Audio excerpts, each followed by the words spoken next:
నమస్తే, welcome to news 9 TV Telugu. క్షణం క్షణం మారుతున్న సమాజంలో తాజా విశేషాలను మీ ముందుకు తీసుకువస్తుంది ఈ స్పెషల్ బులెటిన్. ఆలస్యం చేయకుండా ఇక వార్తల్లోకి వెళ్దాం.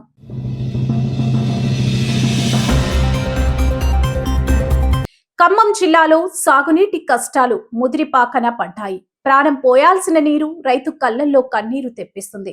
సాగునీరు అందక పచ్చని పొలాలు కళ్ళ ముందే మాడిపోతుంటే ఆవేదనతో అన్నదాతలు రోడ్డెక్కారు.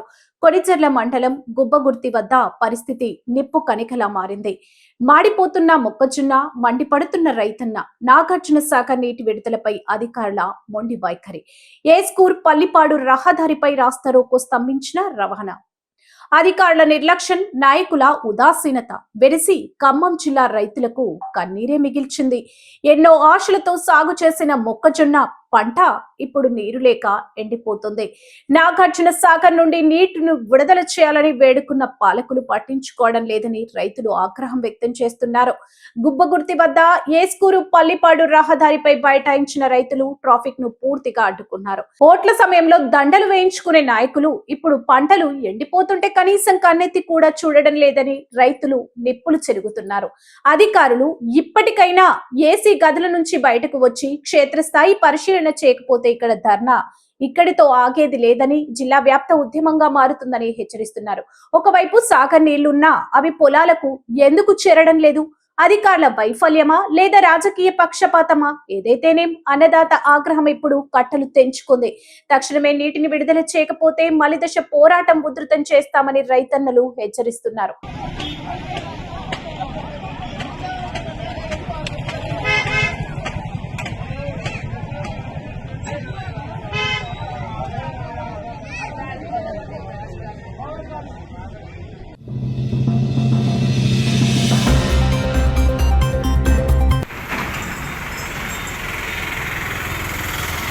జగిత్యాలలో జీవన్ రెడ్డి ఫైర్.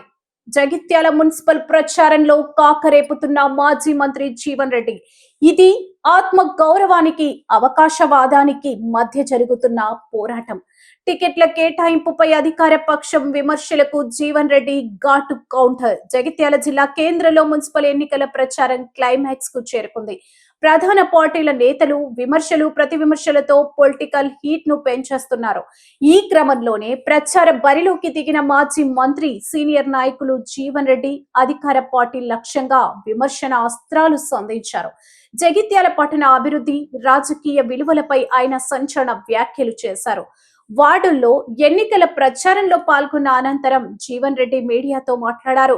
ఈ ఎన్నికలు కేవలం కౌన్సిలర్లను ఎన్నుకునేవి కావని, ఇవి జగిత్యాల పట్టణ ప్రజల ఆత్మ గౌరవానికి, అవకాశవాద రాజకీయాలకు మధ్య జరుగుతున్న యుద్ధమని ఆయన అభివర్ణించారు. పదవుల కోసం, స్వార్థ ప్రయోజనాల కోసం పార్టీలు మారే సంస్కృతిని ప్రజలు గమనిస్తున్నారని, ఈ ఎన్నికల్లో వారికి తగిన బుద్ధి చెబుతారని హెచ్చరించారు. ముఖ్యంగా టికెట్ల కేటాయింపుపై ప్రత్యర్థి పార్టీలు చేస్తున్న విమర్శలను ఆయన తీవ్రంగా ఖండించారు. పాత కాంగ్రెస్ నాయకులకు 20 టికెట్లు ఇచ్చామని ప్రగల్భాలు పలుకుతున్నారు. అసలు ఎవరి టికెట్లు ఎవరికి ఇచ్చారో చెప్పాలి అంటూ ఆయన నిలదీశారు.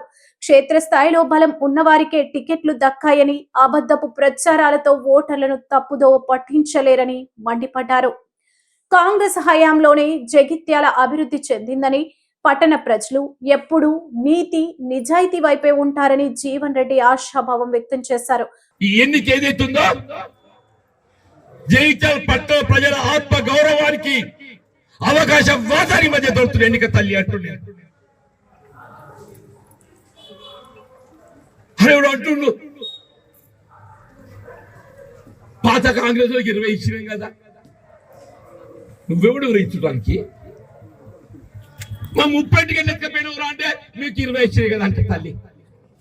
వాడు బతకచ్చినోడు ఏదైతుందో వాడు 30 అట, కాంగ్రెస్ గారికి 20 వచ్చాడు. అవును తల్లి. కాంగ్రెస్ కూడా ఎవరు ఇవ్వాలవ్వా? ఎవరి ప్రతిపాదన ఉండాలి? ఈ ఎల్లిగడ్డ నడుస్తాను పాప 40 ఏళ్ళే నాకు తోడు నీడే నిల్చున్నాడు అంటూ నేను. మా కొత్త మోనన్న మొత్తం రాష్ట్ర దేశంలోనే సీనియర్ మోస్ట్ కాంగ్రెస్ పట్టణ అధ్యక్షుడు అవ్వ. ఇంతవరకు ఏ నౌకరు లేదు. ఆయన కానీ జీవన్ అన్న అయినా జీవనన్న కాంగ్రెస్ పార్టీ. జీవనన్నకు అన్యాయం అయింది, జీవనం నమ్ముకున్న వాళ్ళకి అన్యాయం అవుతున్నది. మేము ఏమైనా మంచిది అని చెప్పని మా ఎల్గేట్ నర్సాల కొత్త బోనాన్ని ఏదైతుందో బజార్కి వచ్చి రోడ్డు మీకు వచ్చింది. మొత్తానికి జీవన్ రెడ్డి వ్యాఖ్యలతో జగిత్యాల మున్సిపల్ ఎన్నికల రాజకీయం మరింత రసవత్తరంగా మారింది.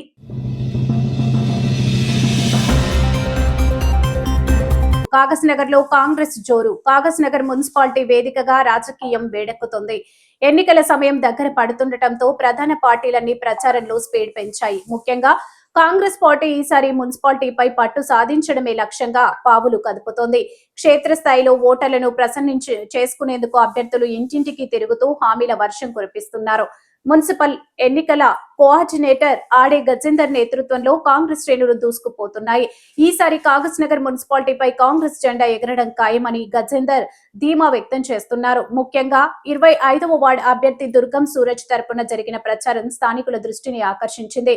ఉమ్మడి ఆదిలాబాద్ జిల్లా ఎమ్మెల్సీ దండే విఠల్తో కలిసి గజేందర్ ఇంటింటికి వెళ్లి ఓట్లను అభ్యర్థించారు.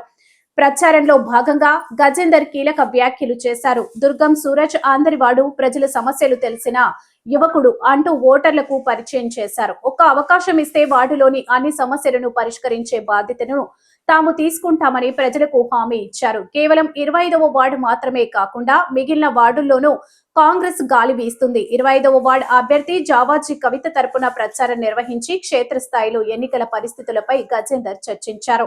26వ వార్డు అభ్యర్థి వాసీ మున్నీషా షబ్బీర్ హుస్సేన్ గెలుపు కోసం ప్రతివ్యూహాలు సిద్ధం చేశారు. 30వ వార్డు అభ్యర్థి దారావత్ సరితకు మద్దతుగా ఇంటింటికి తిరిగి చేతి గుర్తుకు ఓటు వేయాలని కోరారు. మొత్తానికి కాగజ్ నగర్ మున్సిపల్ ఎన్నికల కోఆర్డినేటర్ ఆడే గజేందర్ పర్యవేక్షణలో కాంగ్రెస్ అభ్యర్థులు గెలిపే లక్ష్యంగా ముందుకు సాగుతున్నారు. స్థానిక సమస్యల పరిష్కారం, యువ నాయకత్వానికి ప్రాధాన్యత అవే నినాదాలతో ప్రజల్లోకి వెళ్తున్న కాంగ్రెస్ ఈసారి మున్సిపాలిటీ పీఠాన్ని కైవసం చేసుకుంటుందా లేదా అనేది వేచి చూడాలి.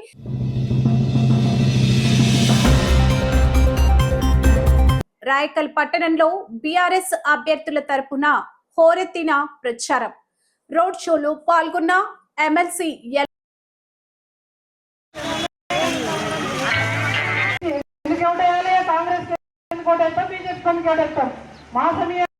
గురి చేయకపోతే నీకెందుకు ఓటేస్తాం, కళ్యాణ లక్ష్మి ఇచ్చింది బరాబర్. మరి కేసీఆర్ అందుకోసమే కారు గుర్తు కోటేయాలని చెప్పేసి ఇక్కడ ఉన్న వాళ్ళందరూ కూడా అందరికి చెప్పి కౌన్సిలర్ అభ్యర్థులకు మద్దతుగా మీరు నిలవాలి. మన మహిళా తల్లులందరికీ కూడా మరి 2500 ఇస్తా అన్నాడు. ఎవరికన్నా వచ్చినాయమ్మా? ఎవరికన్నా వచ్చినాయా? 18 సంవత్సరాలు నిండిన ప్రతి మహిళకు 2500 అని చెప్పిండు. నరం లేని నాలుక ఎన్నో మాట్లాడుతుంది. ఇచ్చిండా 2 ఏళ్ళు ఇవాళ నిన్ననే గవర్నమెంట్ ఎక్కలే, 2 సంవత్సరాలు అయిపోయింది. మొన్న డిసెంబర్ 9కి మరి ₹1 కూడా రాకపోయి ₹5 కూడా వస్తాయి మన మహిళలకు. మరి ఎందుకు ఓటేస్తావు? ఇక చేతికి ఎందుకు ఓటేస్తావు, పువ్వుకి ఎందుకు ఓటేస్తావు?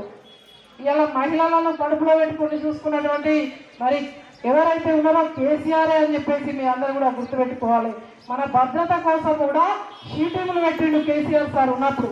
మహిళా పోలీసులను పెట్టి ఎక్కడో కూడా మహిళలకు ఇబ్బంది కాకుండా చూసుకున్నాడు. ఇలా బీడీ పెన్షన్లు వస్తున్నాయి, చాలా వరకు అందరు బీడీలు చేసుకుంటాం. మనం బీడీలు చేసుకుంటే వాళ్ళకు బీడీ పెన్షన్లు ఇచ్చిన ఏకైక నాయకుడు కేసీఆర్.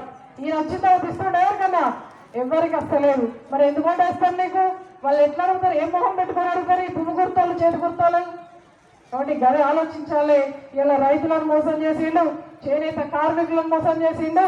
ఇక్కడ ఉన్నటువంటి వారు అంతో ఇంతో వ్యాపారాలు చేసుకుంటూ బతుకుతాం. ఇలా పట్టణం అభివృద్ధి అనేది మన మున్సిపల్ చేసిందే కేసీఆర్ కదా. ఎవరు చేసిండు? రాయకల్ పట్టణాన్ని మున్సిపల్గా గ్రామ పంచాయతీగా ఉండే దీన్ని మున్సిపల్ చేసిండు. ఇవాళ మనం ఉన్నటువంటి మంచిగా బండోలు కావచ్చు, ఆ పక్కకున్న షాప్ కావచ్చు, కిరాణం షాప్ కావచ్చు, ఇటు పక్కకు ఉన్నటువంటి బట్టల షాప్, చుట్టూ షాపుల మధ్యలో మనం ఇలా బస్ స్టాండ్ అని ఉన్నాం. ఊర్లో ఏ అవసరం పడ్డా కూడా ఇది మున్సిపాలిటీ ఉన్నది, చుట్టుపక్కల వాళ్ళు వస్తారు, ఇక్కడ ఉన్నటువంటి వ్యాపారం అభివృద్ధి చెందుతుంది.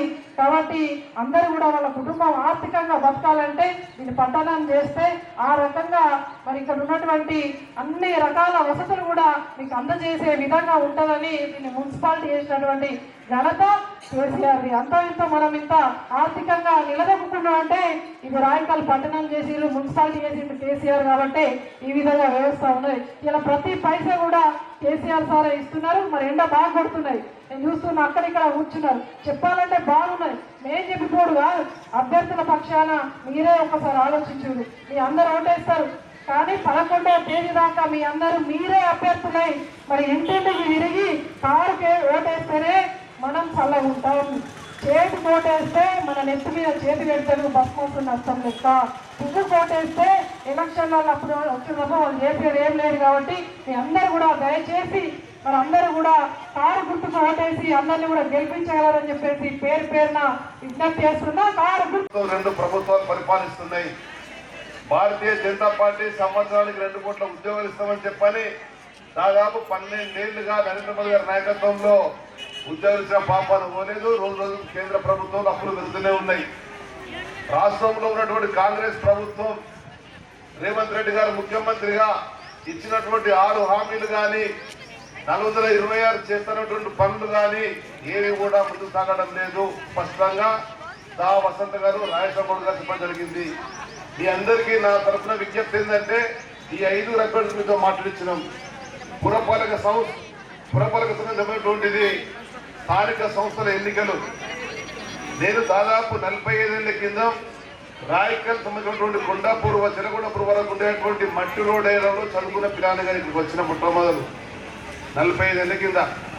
40 ఏళ్ల కింద వ్యాపార పరంగా వచ్చిన 2009లో ఎమ్మెల్యే అయిన ఇక్కడ నుంచే నేను మీకు ఇచ్చేట ఒక మాట, సాధారణంగా పురపాలక సంఘాలు అవసరమైనటువంటి పనులు మొట్టమొదటి డ్రైన్లన్నీ క్లీన్ ఉండాలా, అవునా కదా?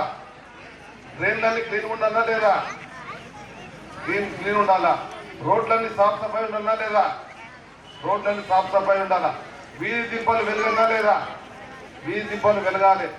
త్రాగునీరు మొత్తం మందికి రావాలి. అంటే ప్రధానమైనటువంటి వీటి తోడుగా రేషన్ ప్రభుత్వం ఇచ్చేటువంటి రావాలి. లేదా పోలీస్ స్టేషన్ పని పడితే స్థానికంగా ఉండి నాయకులు మన పక్షాన మాట్లాడాలి. ఆసుపత్రి పని పడితే వెళ్ళాలి. ఈ చిన్న చిన్న పనులన్నిటి కూడా కేంద్ర ప్రభుత్వం రాజ్యాంగ పరంగా ఆర్థిక స్వావలంబన స్వపరిపాలన పేరు మీద వీటికే పూర్తి అధికారాలు ఇచ్చింది. ఈ అధికారాలతోనే వీళ్ళు పనులు చేయాలి. ఇంతకుముందు మన గ్రామ పంచాయతీ ఇక్కడ ఉండినా కళ్ళ ముందు గ్రామ పంచాయతీ రాయకల్ ఉండే. ఏ విధంగా ఉండే రాయకల్ గ్రామ పంచాయతీ? మనం పోవాలంటే ఇదిగిన కుర్చీలు, కాళ్ళు లేని టేబుళ్ళు, మనుషులు లేని కార్యాలయం ఉండే. తెలంగాణ రాకముందు పరిస్థితి రాయకంది. తెలంగాణ ఇచ్చినటువంటి మహనీయుడు మహానుభావుడు తెలంగాణ జాతిపిత కేసీఆర్ గారు సమగ్రంగా ఆలోచించి రాయకల్ పట్టణాన్ని తీర్చిదిద్ది 25 కోట్ల రూపాయల నిధులు కేటాయించి ప్రత్యేకంగా కేటీఆర్ గారికి శాఖ ఇచ్చి చేసిన అభివృద్ధి మీ కళ్ళ ముందు కనబడ్డదా లేదా? ఆ కనబడ్డటువంటి పనులకు మీరు రుణం తీసుకునే విధంగా తిరిగి మళ్ళీ కారు గుర్తు మీద ఓటేసి గెలిపించినట్టయితే మా కౌన్సిలర్లు కూడా అండగా ఉంటాయని చెప్పి మనం ఇస్తున్నాం. స్థానిక సంస్థల ఎమ్మెల్సీగా కరీంనగర్ జిల్లాలో పురపాలక సంఘాలకు ఇవ్వగలుగుతా చెప్పంటే నేను మాత్రమే ఇవ్వగలుగుతా. ఇక్కడ ఉండేటువంటి పురపాలక సంఘానికి గతంలో నేను హాజరై ఇలా చెప్పడం కొన్ని పనులు ఇవాళ పూర్తిగా చెప్తున్నా. 2028 వరకు నేను ఉంటా. 2028లో కాబోయే ముఖ్యమంత్రి కేసీఆర్ గారే మళ్ళీ అందరూ నేను ఎమ్మెల్సీ ఉంటా కనుక ఈ కౌన్సిలర్లకు అండగా ఉండి ప్రతి పురపాలక సంఘ సమావేశంలో పాల్గొని ఇక్కడ ఉండేటువంటి సమస్యల పరిష్కారం కొరకు అవసరమైతే కమిషనర్ గారిని చైర్మన్ గారితో సహా మీ వాడకు వస్తా, మీ ఇంటికి వస్తా, మీకు పని పెడతా మాట కూడా ఇస్తున్నా. మీకు తెలుసు 2009లో నన్ను ఎమ్మెల్యేగా చేస్తే ఈ రాయకల్ ప్రాంతంలో అనుకున్న విధంగా కరెంటు సరఫరా ఉండకపోతుండే, లో వోల్టేజ్ ఉంటుండే. అటు వ్యవసాయదారులకు కానీ, గృహాలకు కానీ, వ్యాపారాలకు కానీ, పరిశ్రమలకు కానీ ఇబ్బంది పడే పరిస్థితి ఉండే. 132 kV కావాలనేటువంటి ప్రధాన డిమాండ్ రాయకల్ మండలంలో ఉండే. కాంగ్రెస్ ప్రభుత్వం అధికారంలో ఉంటే మీ చేరుకోబడినటువంటి ఎమ్మెల్యేగా రమణ 132 kV మీరు దగ్గరచ్చేటువంటి ఆ ఉప్పడి సైడ్ విషయం వాస్తవం అవునా కాదు చెప్పని వేస్తున్నా. ఆ ఉప్పడి ఉండేటువంటి ఆ రోడ్డు పక్కన ఉండేటువంటి 132 మంజూరు చేసింది మీ రమణ అని చెప్పని మీకు మనం చేస్తున్నా. ఆ విధంగా రేపు మళ్ళీ ఎన్నికలైన తర్వాత నేను మళ్ళీ వస్తా. మీకు ఇంద్రమ్మ బిల్లులే కానీ, ప్రభుత్వ పరంగా ఏ సమస్య ఉన్నా కానీ, డబుల్ బెడ్రూమ్లే కానీ ఇతరత్రనే కూడా నేను ఆఫీసులో కూర్చొని కమిషనర్ గారు పిలుచుకొని మీ ఒక్కొక్క సమస్య పరిస్థితి పార్టీ నాదించుకొని మనం చేస్తున్నా. ఇది ఆశామాసిగా నేను మాట ఇవ్వడం లేదు. గతంలో మీరు నన్ను చూసిండ్రు. 2009, 2014 మధ్య ఎమ్మెల్యే కానీ, అంతకుముందు పార్లమెంట్ సభ్యులు కానీ, జగిత్యాలు ఉండేటువంటి మీ బిడ్డగా కానీ 32 ఏళ్లలో ఏ వ్యక్తికి ఏ అవసరం పడ్డా కానీ ఫోన్ కాల్ చేయగానే ఫోన్ మాట్లాడినటువంటి వ్యక్తిని రమణని చెప్పి మనం వేస్తున్నా. ఆ విధంగా కూడా ఈ నాయకత్వాన్ని కూడా పని చేపిస్తా. రాత్రనగా పగలనగా మీకు అందుబాటులో ఉంచే విధంగా వాళ్ళు ఉంటారు. వాళ్ళకు తోడుగా వసంత గారు, నేను, రాజశేఖర్ గారు ఇక్కడ ఉండేటువంటి నాయకత్వం ఏంటుందని చెప్పని మరొకసారి విన్నవించుకుంటూ మీరందరూ కూడా పెద్ద ఎత్తున తరలి వచ్చారు. నిన్నగా వచ్చినటువంటి పార్లమెంట్ సభ్యుడు అరవింద్ ఇంతవరకు ఏకోసినప్పుడు ఏ పని పాపన పోలేదు.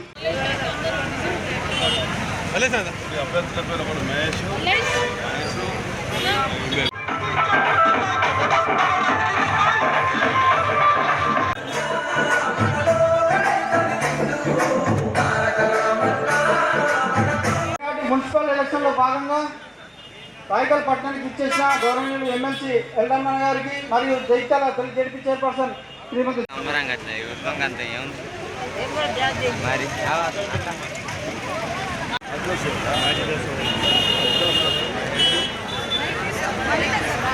కేసీఆర్ పాలనలోనే రాయకల్ మున్సిపాలిటీగా రూపాంతరం. ఎమ్మెల్సీ రమణ ధీమా. జగిత్యాల జిల్లా రాయకల్ పట్టణంలో మున్సిపాలిటీ ఎన్నికల వేడి తారస్థాయికి చేరుకుంది. ప్రచారంలో భాగంగా ఈ రోజు బీఆర్ఎస్ పోటీ అభ్యర్థులకు మద్దతుగా ఎమ్మెల్సీ ఎల్ రమణ, మాజీ రాష్ట్ర ఆర్థిక సంఘం అధ్యక్షులు జి రాజేశం గౌడ్, మాజీ జడ్పీ చైర్పర్సన్ దావా వసంత పలు వార్డుల్లో విస్తృతంగా రోడ్ షో నిర్వహించారు. పార్టీ శ్రేణులు, మహిళలు, యువకులు భారీ సంఖ్యలో తరలిరావడంతో పట్టణ వీధులన్నీ గులాబీమయంగా మారాయి. వార్డునా తిరుగుతూ అభ్యర్థుల విజయానికి సహకరించాలని నేతలు కోరారు. ఈ సందర్భంగా ఎమ్మెల్సీ రమణ మాట్లాడుతూ రాయకల్ అభివృద్ధిపై బీఆర్ఎస్ ప్రభుత్వ ముద్ర స్పష్టంగా ఉందన్నారు. గతంలో కేవలం గ్రామ పంచాయతీగా ఉన్న రాయకల్ ను పరిపాలన సౌలభ్యం కోసం, పట్టణ అభివృద్ధి కోసం మున్సిపాలిటీగా మార్చిన ఘనత ముమ్మాటికి కేసీఆర్ గారిదే అని ఆయన గుర్తు చేశారు. మున్సిపాలిటీగా మారిన తర్వాత రాయకల్ అభివృద్ధి కోసం ప్రభుత్వం కోట్లాది రూపాయల నిధులను మంజూరు చేస్తుందని, మౌలిక సదుపాయాల కల్పనలో ఎక్కడా వెనుకడుగు వేయలేదని ఆయన పేర్కొన్నారు. కేసీఆర్ ప్రవేశపెట్టిన సంక్షేమ పథకాలు ప్రతి ఇంటికి చేరాయని, ప్రజల సంక్షేమమే ధ్యేయంగా తమ ప్రభుత్వం పనిచేస్తుందని వివరించారు. రాబోయే ఎన్నికల్లో ప్రజలు అభివృద్ధికి పట్టం కడతారని, మళ్ళీ కేసీఆర్ నాయకత్వంలోనే ప్రభుత్వమే వస్తుందని ఆయన ధీమా వ్యక్తం చేశారు. ఈ రోడ్ షో కార్యక్రమంలో టీఆర్ఎస్, బీఆర్ఎస్ పోటీ అధ్యక్షులు బర్కం మల్లేష్ యాదవ్, వివిధ వార్డుల అభ్యర్థులు, స్థానిక నాయకులు, పార్టీ కార్యకర్తలు పెద్ద ఎత్తున పాల్గొన్నారు. అభ్యర్థుల గెలుపుపై నేతలు ధీమా వ్యక్తం చేస్తూ ప్రచారాన్ని మరింత ఉధృతం చేశారు. మొత్తానికి రాయకల్ మున్సిపల్ ఎన్నికల ప్రచారంలో బీఆర్ఎస్ అగ్రనేతల రాకతో రాజకీయం ఒక్కసారిగా వేడెక్కింది. అభివృద్ధి మంత్రంతో ఓటర్లను ఆకట్టుకునే ప్రయత్నంలో గులాబీ శ్రేణులు నిమగ్నమయ్యాయి.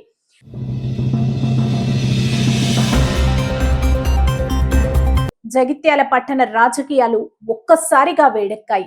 మున్సిపల్ ఎన్నికల ప్రచారంలో భాగంగా కాంగ్రెస్ పార్టీ శ్రేణులు నగరాన్ని హోరెత్తిస్తున్నాయి. ముఖ్యంగా పట్టణంలోని కీలక ప్రాంతాలైన మంచినీళ్ల బావి, బీట్ బజార్, బస్ డిపో, మార్కండేయ గుడి, కమాన్ మరియు ఎస్కేఎన్ఆర్ డిగ్రీ కళాశాల పరిసర వార్డుల్లో కాంగ్రెస్ పార్టీ అభ్యర్థుల గెలుపు కోసం భారీ కార్నర్ మీటింగ్ నిర్వహించారు. ఈ కార్యక్రమానికి ముఖ్య అతిథిగా విచ్చేసిన రాష్ట్ర సంక్షేమ శాఖ మంత్రి వర్యులు అడ్లూరి లక్ష్మణ్ కుమార్ తనదైన శైలిలో ప్రసంగించి కార్యకర్తల్లో ఉత్సాహాన్ని నింపారు. జగిత్యాల పురపాలక గడ్డపై కాంగ్రెస్ జెండాను ఎగరవేయడమే లక్ష్యంగా ప్రతి ఒక్కరూ కృషి చేయాలని ఆయన పిలుపునిచ్చారు. ఈ సందర్భంగా మంత్రి మాట్లాడుతూ ప్రజా సంక్షేమమే ధ్యేయంగా కాంగ్రెస్ ప్రభుత్వం ముందుకు సాగుతుందని, పట్టణ అభివృద్ధి కేవలం కాంగ్రెస్ తోనే సాధ్యమని స్పష్టం చేశారు. స్థానిక అభ్యర్థులను భారీ మెజార్టీతో గెలిపించి జగిత్యాల మున్సిపాలిటీని అభివృద్ధి పథంలో నడిపించాలని ప్రజల్ని కోరారు. ఈ ప్రచార పర్వంలో మంత్రితో పాటు మాజీ మంత్రి మరియు ప్రస్తుత ఎమ్మెల్సీ బసవరాజు సారయ్య, జగిత్యాల శాసనసభ్యులు డాక్టర్ సంజయ్ కుమార్, జిల్లా కాంగ్రెస్ పార్టీ అధ్యక్షుడు గాజంగి నందయ్య పాల్గొన్నారు. నాయకులంతా కలిసి ఇంటింటికి వెళ్లి కాంగ్రెస్ ప్రభుత్వ పథకాలను వివరిస్తూ ఓటర్లను అభ్యర్థించారు. భారీ సంఖ్యలో తరలివచ్చి ప్రజలు కార్యక్రమాలతో జగిత్యాల వీధులన్నీ కాంగ్రెస్ మయంగా మారాయి. ప్రతి వాళ్ళకు డబుల్ బెడ్రూమ్ ఇల్లు కాలే, ఇంతలో ఇల్లు రేపొద్దున అమ్మా రేపు దేవుడి అయితే మీ అందరి ఆశీర్వాదంతో చెల్లె గెలిచిన వెంటనే ఎవరైతే అర్హత ఉన్న వాళ్ళందరూ కూడా ఇందిరమ్మ ఇల్లు ఇచ్చి ముగ్గుపోసే బాధ్యత కూడా జిల్లా మంత్రిగా నాది అని చెప్తున్నా. 200 యూనిట్ల వరకు ఉచితంగా కరెంట్ ఇవ్వడం జరిగింది. మరి అదే విధంగా ఈరోజు పేదలకు సంబంధించిన సంక్షేమ కార్యక్రమాల్లో ఈ ప్రాంతానికి సంబంధించి మేలు చేసే విషయంలో పట్ల ఏదైతే మీరు కోరుకున్న ప్రభుత్వంలో పట్ల రేషన్ కార్డు ఇచ్చి సన్న బియ్యం ఇచ్చి 200 యూనిట్ మనం వాడుకుంటే ఉచితంగా మాఫీ చేసేటువంటి ప్రభుత్వం మన ప్రభుత్వం. ఈ రోజు మా చెల్లెళ్ళు, మా అక్కలు, మా తల్లులు కొండగట్టు అందరి దగ్గర పోవాలన్నా, వెమ్లగూడ రాజరాజేశ్వర స్వామి దగ్గర పోవాలన్నా, మన చుట్టాల దగ్గర పోవాలన్నా, మన పండుగలకు పోవాలన్నా ఉచిత బస్సు అవకాశాలు ఈ రోజు మన పార్టీ ఇచ్చింది. మరి 8,000 చేసే విషయంలో పట్ల మహిళా సంఘ సోదరులను 1 కోటి మంది కోటేశ్వరులు చేసే విషయంలో కానీ, అన్ని విధాలా మేలు చేసే విషయంలో కానీ మన ప్రభుత్వం, మన మార్పు కోరుకున్న ప్రభుత్వంలో పట్ల ఈ రోజు రాబోయే 3 సంవత్సరాలు గౌరవ ముఖ్యమంత్రి రేవంత్ రెడ్డి నేతృత్వంలో పట్ల చేయూత ప్రభుత్వం మన ప్రభుత్వం ఉంటుంది. జిల్లా మంత్రిగా నేనుంటా, ఎమ్మెల్యేగా సంజయ్ కుమార్ గారు ఉంటారు, చెల్లె ఉంటుంది. మీరు ఆశీర్వదించాలని చెప్పి నేను వచ్చాను ముందుకు. మరి ఈ ఎన్నికల్లో కాంగ్రెస్ తన జెండాను ఎలా ఎగరవేయబోతుందో వేచి చూడాలి.